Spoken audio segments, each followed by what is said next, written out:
We live in interesting times. For the headlines. Turkish President Recep Tayyip Erdogan reveals what he has called the naked truth about the murder in the Saudi consulate of journalist Jamal Khashoggi. President Donald Trump warns the U.S. is ready to build up its nuclear arsenal after announcing it is abandoning a Cold War-era nuclear treaty. China's President Xi Jinping officially opens the world's longest sea bridge connecting Hong Kong, Macau, and mainland China. And a potential blockbuster rematch between Manny Pacquiao and Floyd Mayweather moved a step closer as the Filipino icon confirmed he has signed with Al Haymon's premier boxing champions.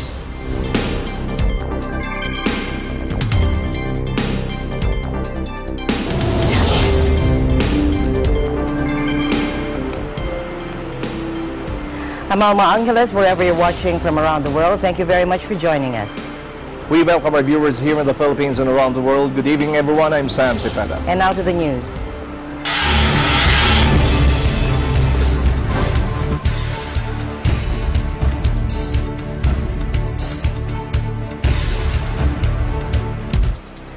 Turkish President Recep Tayyip Erdogan says that Khashoggi murder was planned days in advance. Take a look. Suudi Arabistan İstanbul Başkonsolosluğuna gidiyor. Kaşıkçı'nın bu ziyaretinin cinayeti planlayıp icra eden ekibe haber verildiği anlaşılıyor. Yani bir planlama, bir yol haritası burada çalışmaya başlıyor. Erdogan had promised that his speech in Ankara would give the naked truth about the killing, and he gave a host of new details while still saying Turkey wanted answers to key questions, including who gave the orders. İnsanlığın vicdanı ancak emri verenden uygulayana kadar herkesten hesap sorulması halinde mutmain olacaktır. Hours before Erdogan delivered his speech to ruling party lawmakers, a major Saudi investment forum opened in Riyadh under the heavy shadow of the murder after key delegates pulled out. The murder of Washington Post contributor Jamal Khashoggi has damaged the international reputation of Saudi Crown Prince Mohammed bin Salman, who has spearheaded the reform drive in the kingdom. As we all know, these are difficult days. For us in the Kingdom of Saudi Arabia. We are going through a crisis of sorts resulting from the very regrettable and abhorrent incident that took place in Turkey. Nobody in the kingdom can justify it or explain it.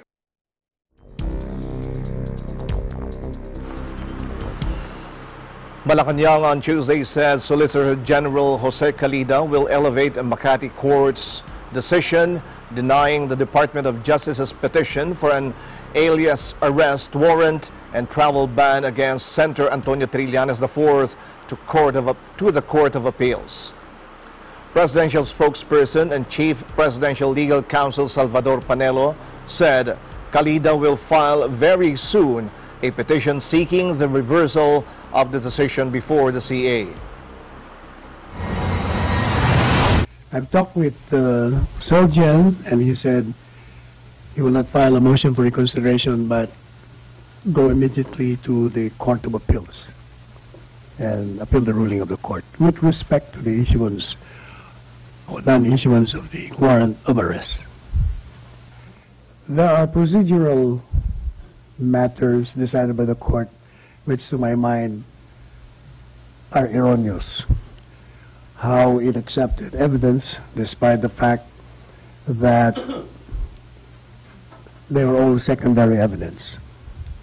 So there are questions that can be properly raised in the Court of Appeals and subsequently to the Supreme Court. He said the RTC Branch 148's rejection of arrest warrant was just a Pyrrhic victory for Trillanes since the court ruled that President Rodrigo Duterte's Proclamation 572 was valid. The proclamation declared the amnesty granted to Trillanes as void or ab initio from the beginning due to the former Navy officer's failure to submit amnesty documents, including admission of guilt for his role in the 2003 Oakwood Mutiny and 2007 Manila Peninsula Incident Judgment. Well, it's more of a Pyrrhic victory because if you notice, the court decided that the proclamation issued by the president is valid. They were claiming at the time that the president does not have the power to void any amnesty. And the court said he has. Panelo, meanwhile, questioned the court's decision to hear the case when it claimed it cannot issue the warrant of arrest due to principle of immutability of judgment. Now, the court is saying that it cannot issue the warrant of arrest because of the principle of immutability of judgment. But I'm wondering why, because effectively that would mean it has no jurisdiction over the case. But then again, the court took jurisdiction, and in fact, the parties admitted the respective positions and evidence. Because if it has no jurisdiction, then the court should have dismissed outright the motion filed by the court and say that it has no jurisdiction.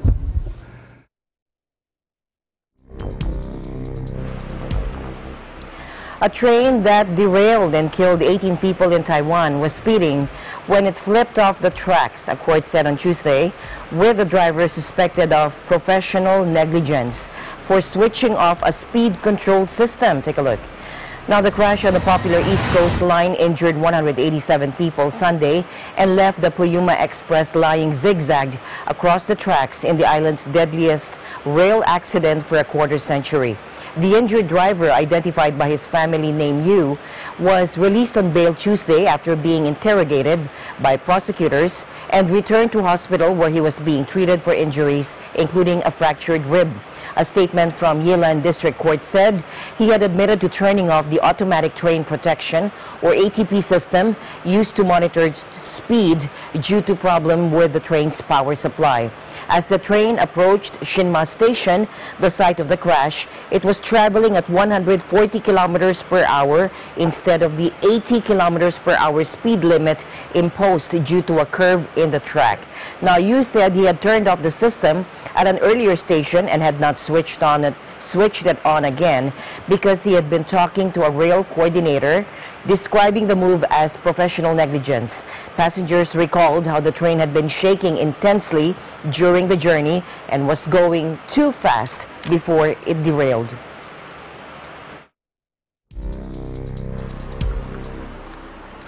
A 5.7 magnitude earthquake jolted Taiwan Tuesday, the U.S. Geological Survey said, and was felt strongly in the capital, Taipei. The quake struck around 104 kilometers, or that's 66 miles, off the coast of the port city of Hualien in the east of the island at a depth of 34 kilometers at 12:34 p.m. There were no immediate reports of casualties or damage. Taiwan Central Weather Bureau measured the quake at magnitude 6.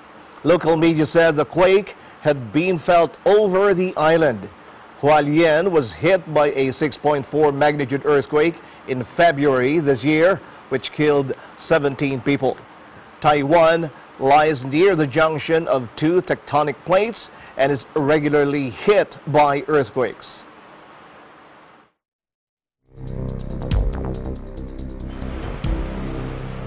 Hurricane Willa was upgraded to a potentially catastrophic Category 5 storm Monday off Mexico's Pacific coast, where it was expected to produce life-threatening wind and flooding, according to the U.S. National Hurricane Center. Más estamos haciendo una precauciones, una zanja para que no llegue el agua. Los costales y las zanjas son para cuando llegue la ola, pegue, que se debilite, caiga y ya no llegue hacia el restaurante. El único peligro que puede pasar es que suba la ola mucho, se lleve la arena y se lleve junto al velero. Es lo peligroso que podría pasar, pero no tenemos otra más que guardarlo aquí. The powerful hurricane was on course to slam into Mexico somewhere around the resort town of Mazatlan on Tuesday afternoon, local time. The NHC said in its 1500 GMT advisory, it now has maximum sustained winds of 260 kilometers per hour, making it a maximum Category 5 hurricane. Slight weakening is forecast to begin on Tuesday, but Willa is expected to be an extremely dangerous major hurricane when it reaches the coast of Mexico. Now, the NHC said an extremely dangerous storm surge was also likely to affect coastal areas by Tuesday evening, adding that rain and strong winds would be accompanied by large destructive waves. A hurricane warning is in effect for areas including San Blas on the Pacific coast and the beach resort of Mazatlan. The warning means that hurricane conditions are expected within the next 36 hours.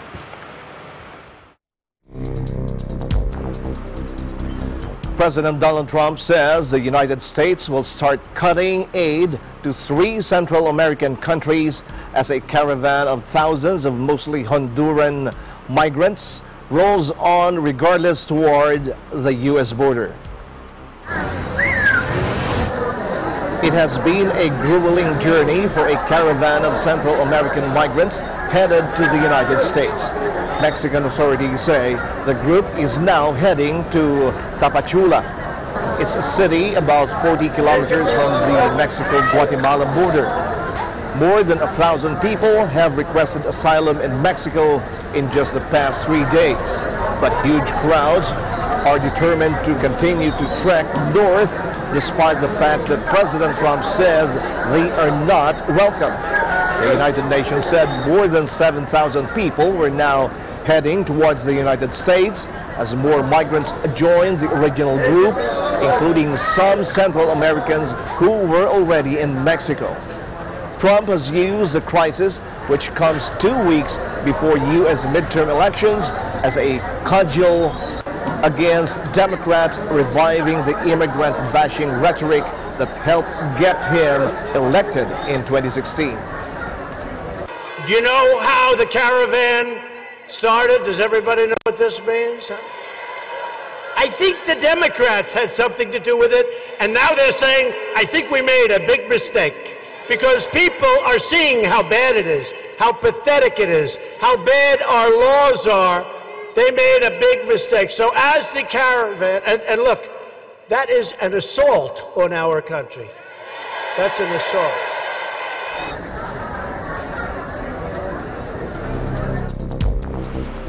Meanwhile, President Trump said that members of the ultra-violent MS-13 gang and people from the Middle East are among the caravan of thousands of mostly Honduran migrants bound for the United States. Speaking to reporters before leaving for Texas, where he was to speak at the political rally, this is what Trump said. What you should do, John, go into the middle of the caravan, take your cameras and search. Okay? Take your camera, go into the middle and search. You're going to find MS-13, you're going to find Middle Eastern, you're going to find everything. And guess what? We're not allowing them in our country. We want safety. We want safety. MS-13, also known as the Mara Salvatrucha, is one of the criminal groups behind a wave of violence in Guatemala, Honduras, and El Salvador. The gang was formed in Los Angeles by Salvadoran immigrants fleeing the civil war in the 1980s and remains active in the U.S. President Trump has kept nearly daily Twitter attacks on the approaching caravan, calling it a national emergency and saying he had alerted U.S. Border Patrol and military to take action. He also reiterated that he was prepared to cut off aid to Central American countries from where many of the undocumented migrants to the U.S. originate. We give them hundreds of millions of dollars. They do nothing for us. You know what? Maybe it will and maybe it won't, but it certainly hasn't affected. They could do a lot better job. You look at the three countries in particular, and I don't know what's going on with Mexico. I guess it looks like the people are walking right through the middle of Mexico, so I'm not exactly thrilled there either. The New Mexican president. While waiting to attend a rally with U.S. President Donald Trump and Texas Senator Ted Cruz, supporters discuss immigration and the caravan of South American migrants heading towards the U.S. border.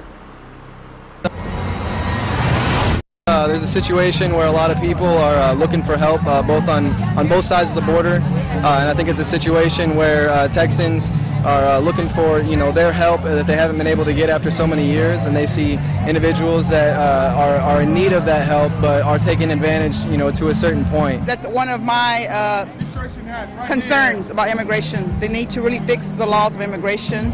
I'm not against illegals, only if they come right, it's okay. I'm okay with that.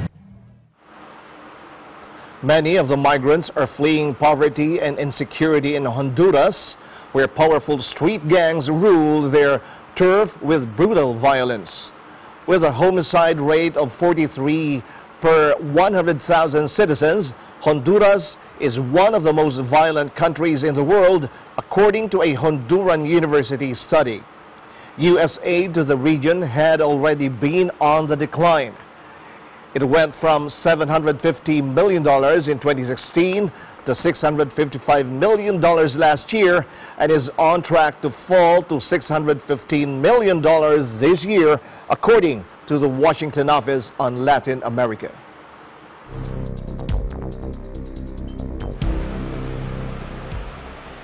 China's President Xi Jinping launched the world's longest sea bridge connecting Hong Kong, Macau, and mainland China at a time when Beijing is tightening its grip on its semi-autonomous territories. Xi announced the bridge officially opened at a ceremony also attended by Hong Kong's and Macau city leaders at a new port terminal in the southern mainland city of Zhuhai. Take a look. 我宣布，港珠澳大桥正式开通。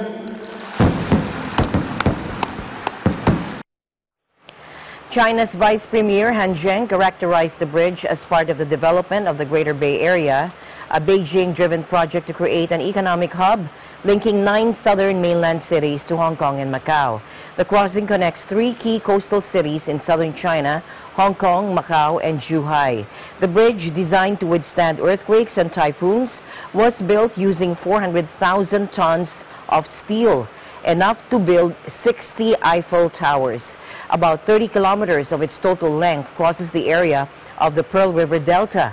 To allow ships through, a 6.7-kilometer section in the middle dips into an undersea tunnel that runs between the 2 artificial islands. In the past, traveling between Zhuhai and Hong Kong would take up to 4 hours. The new bridge cuts this down to 30 minutes. 我觉得这座大桥给整个珠港澳地区带来了非常大的便利，带动了整个珠三角经济地区的发展。我是一个在珠海生活了12年的人，我觉得这座大桥给整个珠海带来的经济腾飞，确实是比以前会有更大的帮助，会加快我们这个整个大湾区的经济发展，连接了澳门、香港啊，这座桥一直到香港。 还有到这里到香港机场也很近。 Now, not anyone can just drive across the bridge. Those who want to cross the bridge must obtain special permits allocated by a quota system, and all vehicles will pay a toll. The bridge isn't served by public transport, so private shuttle buses will also ply the route. There's no rail link. Critics have called the bridge a big white elephant that guarantees no economic return. Others have said its main purpose is symbolic, ensuring that Hong Kong is physically connected to the mainland.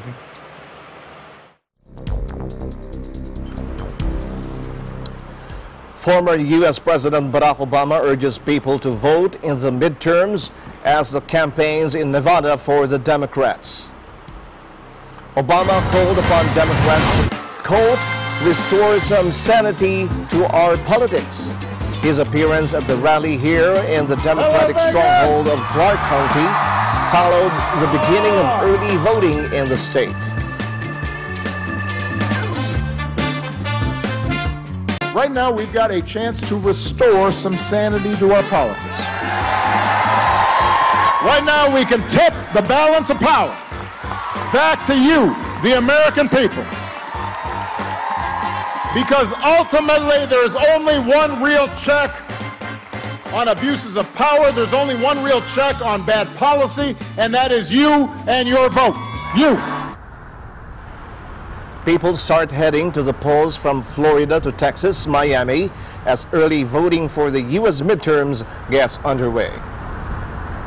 I think because of the divisiveness, I think it's important for all of us to get out and voice our preferences and make that voice heard. I think if you look at the broad spectrum of history, everybody says that every election is historical or extremely important. They're all important, but I don't know that this year is particularly any more important than 2016 or 2012 or any other midterm election.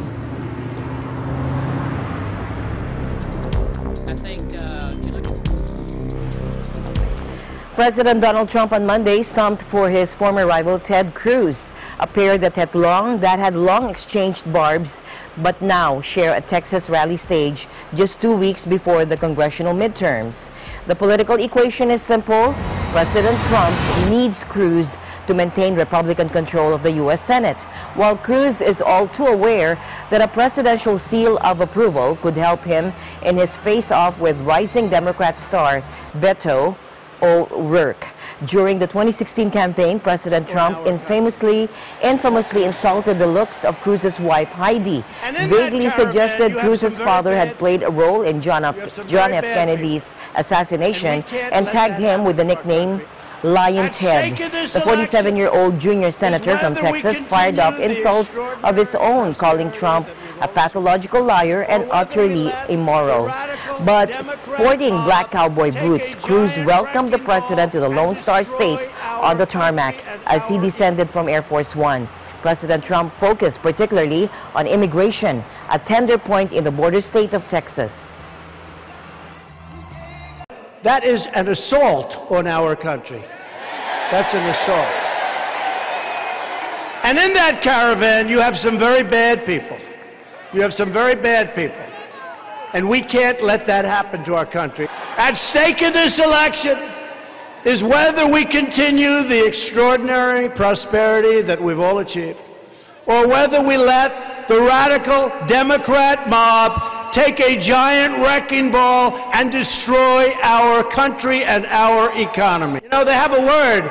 It sort of became old-fashioned. It's called a nationalist. And I say, really, we're not supposed to use that word. You know what I am? I'm a nationalist, okay? I'm a nationalist.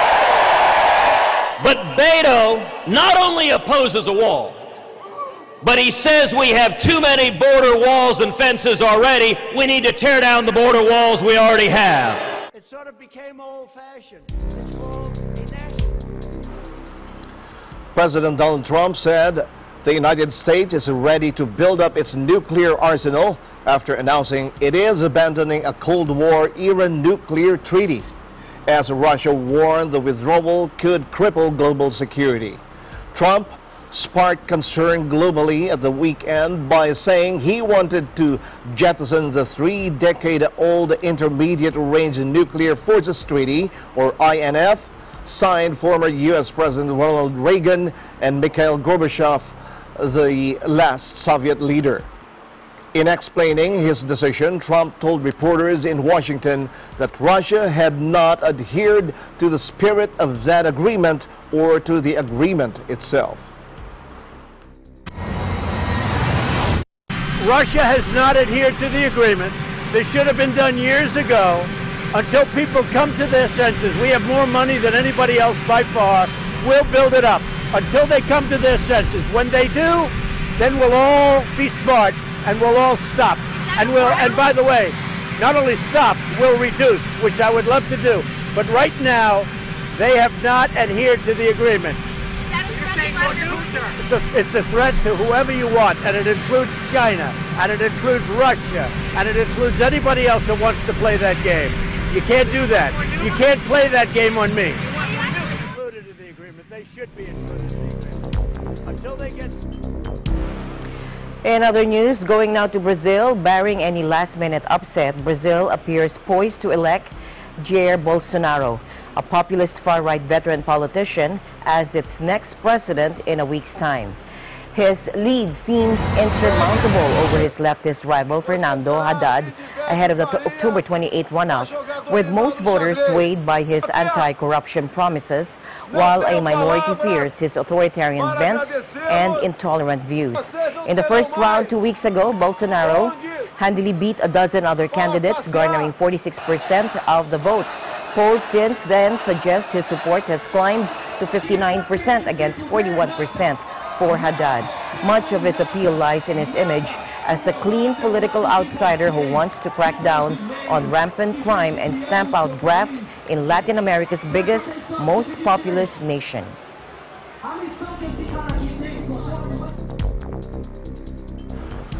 Vietnam lawmakers on Tuesday elected a President Communist Party chief Nguyen Phu Trong, the only candidate on the ballot, making him the most powerful man in the country, where consensus leadership has traditionally kept strongman rule in check.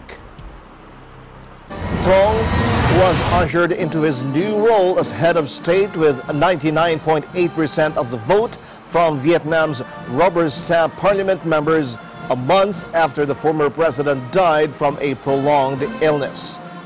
Though the president's role is seen as largely ceremonial, 74-year-old Trong will maintain his position as party head, the first person to hold both roles since the revolutionary leader Ho Chi Minh in the late 1960s. His new position was cemented in a tightly orchestrated swearing-in ceremony on Tuesday after an overwhelming vote from 477 lawmakers, with only one vote against, according to the government's website.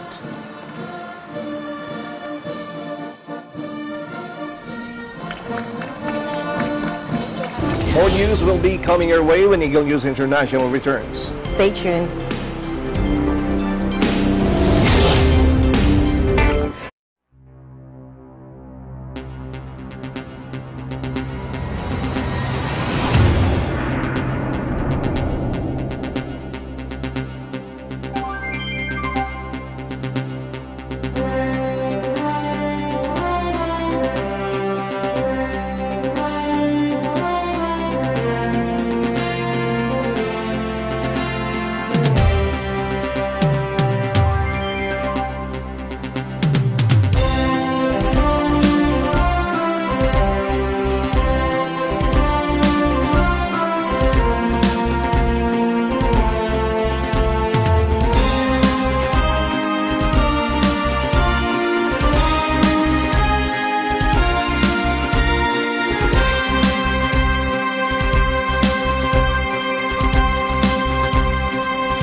Pakistani Prime Minister Imran Khan vowed to hold peace talks with arch-rival India following elections in the neighboring country after a similar offer from the former cricketer was rebuffed as he speaks at the Future Investment Initiative Conference in Riyadh. Take a look.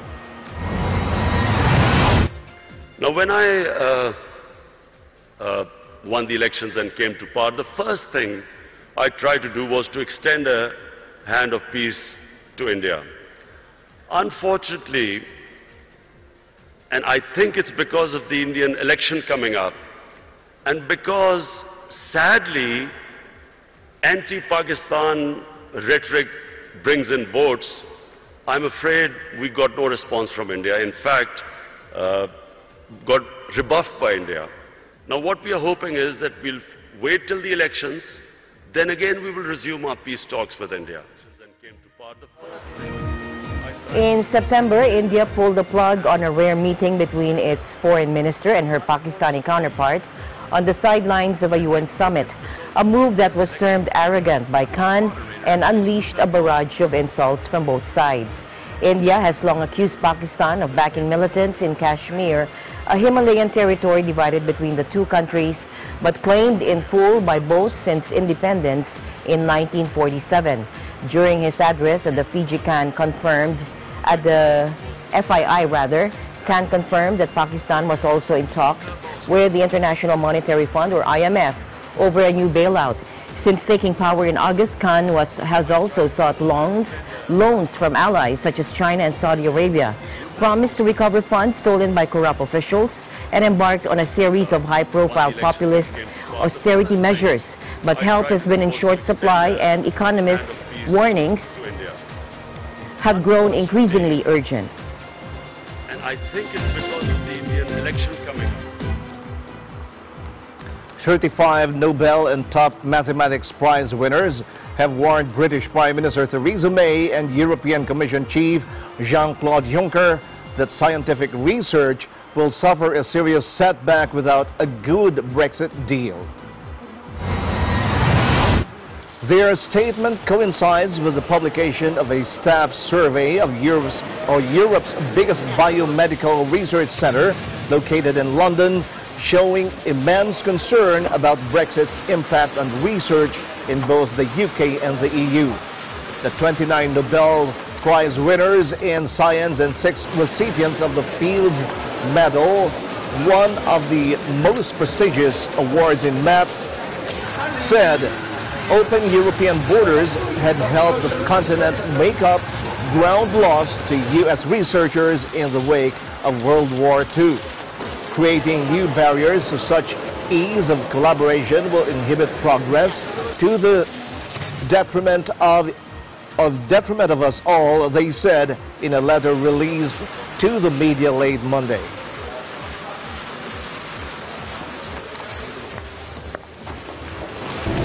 The news continues here on Eagle News International. We'll be right back. Stay tuned.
Democratic Republic of Congo.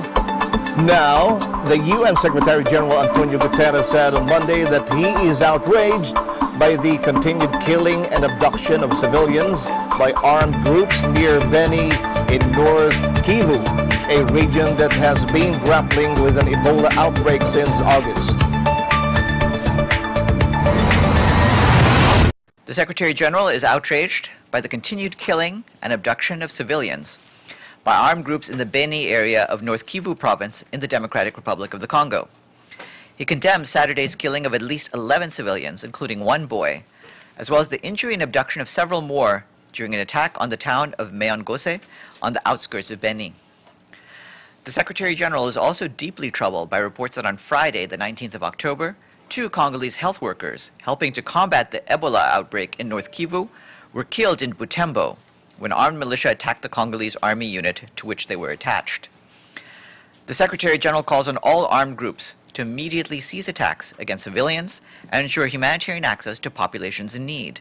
He reiterates in particular his support to civilians in areas affected by Ebola and insecurity.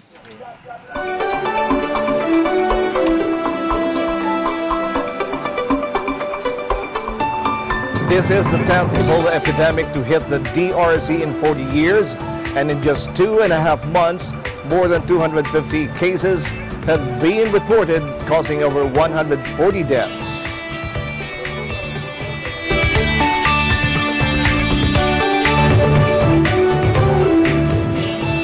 All right, more help from the Global Church Iglesia ni Cristo. The members just conducted a blood donation drive in Edmonton. Reporting from Canada, here's Thomas I. Likeness.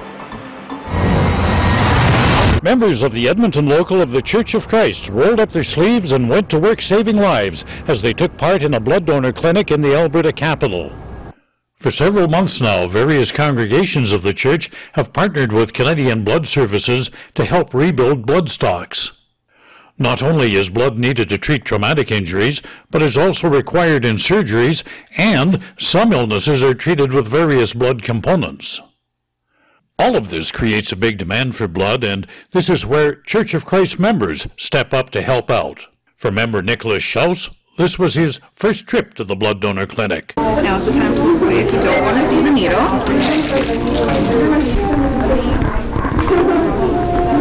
And how did he feel about this experience? Oh, I was a little anxious because, of course, it's my first time donating, and I won't deny it, I'm not the greatest with needles, but, you know, it's very comfortable, and like I said, I'm all relaxed now.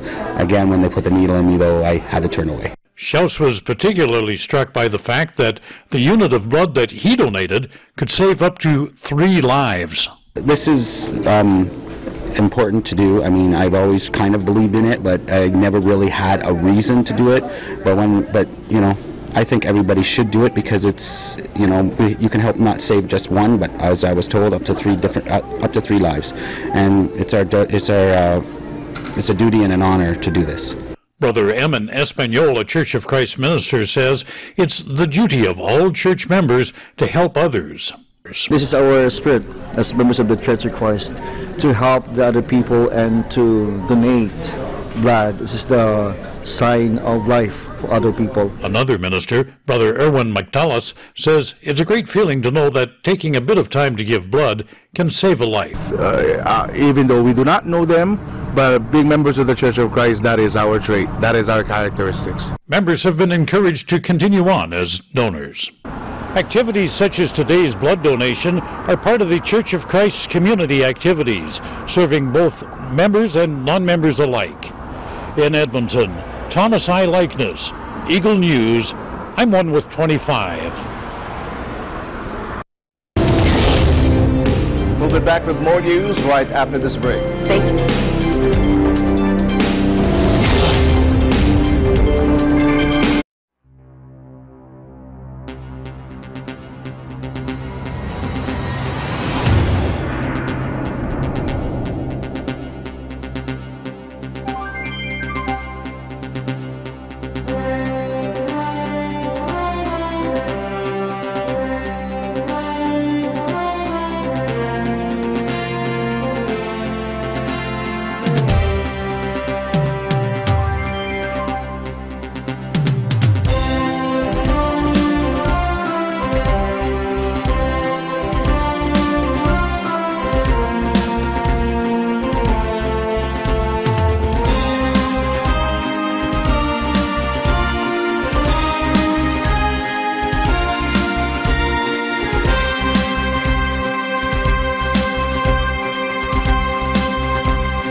sa lahat ng TV shows. Para ugaliin ng pamilya ang responsableng panonood. Teamwork tayo, parents. Rated G, good for all. Oops, rated PG. Dapat may mga magulang para sagutin ang mga tanong ng kabataan. Grabe, rated SPG, maselan! Itan ang paggabay. Pag rated MTRCB, rated responsable.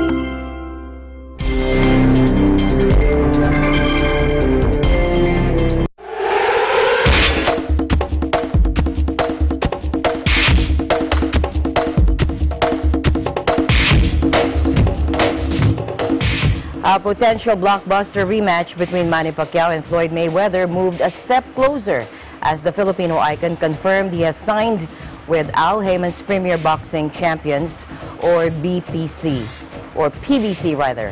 8-weight world champion Pacquiao said he would close out his storied career by facing top PBC fighters in announcing late Monday the tie-up with influential Mayweather advisor Haymon's organization. My team will work closely with Al Haymon for the remainder of my career to deliver the most anticipated fights with the top PBC fighters, Pacquiao said in a statement.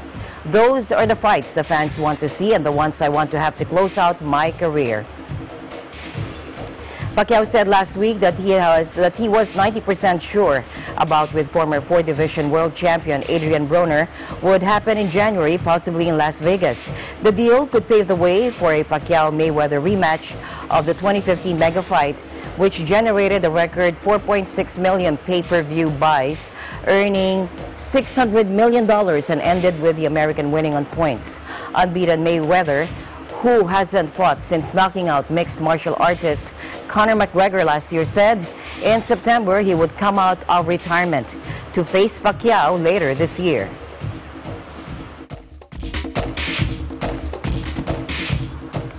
Cristiano Ronaldo says his lawyers are confident and the truth is always coming as he answered questions at a Juventus news conference about a woman who has accused him of rape. Catherine Mayorga, 34, has alleged that the former Real Madrid player raped her at a Las Vegas hotel in 2009. Ronaldo, 33, denies the allegations. I'm happy, man. This is not the state. We did the statement 2 weeks ago, if I'm not wrong. So I'm glad. Of course, I'm not gonna lie on this situation. I'm very happy.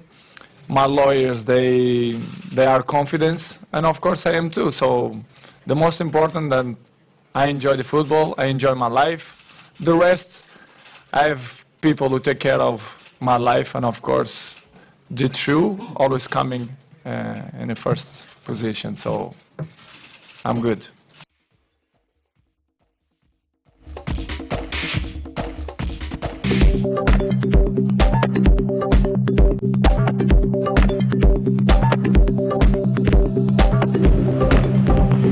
Our EBC correspondent Sherlyn Paras takes us on a tour of the Brussels Royal Palace. Watch this.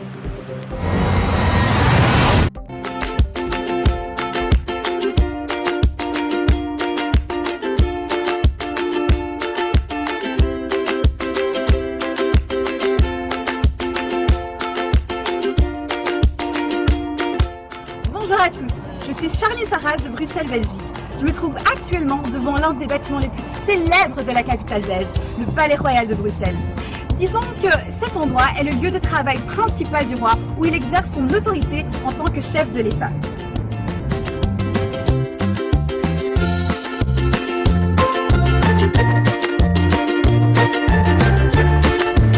Et vous voyez ce drapeau belge au sommet? Eh bien, c'est le signe qui nous indique que le roi se trouve actuellement à l'intérieur du bâtiment. Saviez-vous que la construction a débuté au début du 19e siècle? Ceci a été commandé par William Ier des Pays-Bas et également remodelé sous le règne du roi Léopold II. Et ce n'est pas tout. Depuis 1965, ça a été une tradition d'ouvrir le palais de Bruxelles au public. chaque été après la fête nationale du 21 juillet. Et ce, jusqu'au début du mois de septembre. Et c'est gratuit, bien évidemment.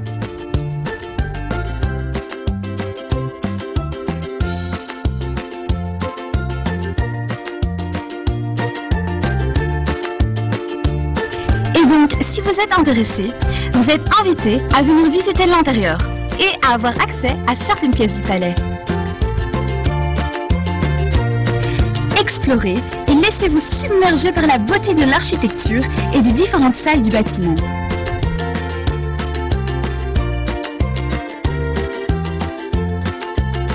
Je serai même la plus heureuse d'être votre guide.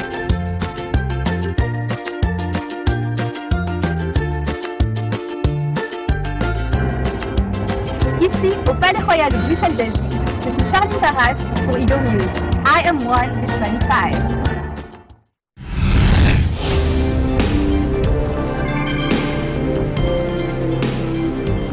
Don't forget to like us on Facebook, follow us on Twitter and Tumblr. Also check out our boards and Pinterest and pictures on Instagram. I'm Sam Cepeda. Thanks for joining us. And that's it for tonight's broadcast. I'm Alma Angeles and we are one with 25.